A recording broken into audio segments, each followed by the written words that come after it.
মিজানুর রহমান আজহারি সাহেব কিন্তু এখানে আসেন, মাঝে মাঝে আসেন। মিজানুর রহমান আজহারি সাহেব ইনি ক্যামেরন হাইল্যান্ডে মাঝে মাঝে আসেন।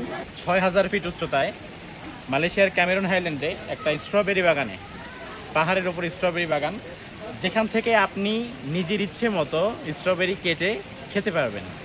এখান থেকে কি স্ট্রবেরি কাটার সাথে সাথে একটা খাওয়া যাবে? হ্যাঁ, খাওয়া যাবে, সমস্যা নেই, তুমি খাইতে পারো। ওকে, তাহলে আমরা একটা স্ট্রবেরি খেয়ে আপনাদেরকে দেখে বলি যে একদম গাছ থেকে ছিঁড়ে স্ট্রবেরি খেতে এক্স্যাক্টলি কেমন লাগে।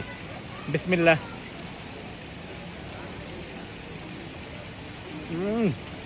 অত্যন্ত সুস্বাদু।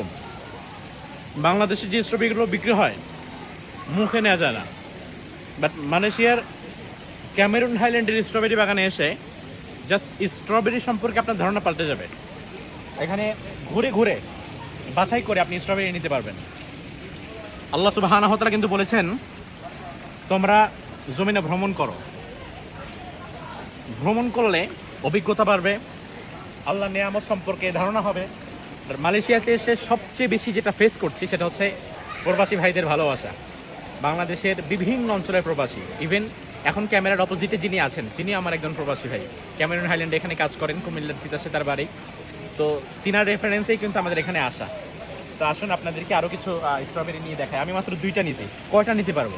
10-12টা, 10-15টা 20টা। ওকে, না এত বেশি লাগবে না।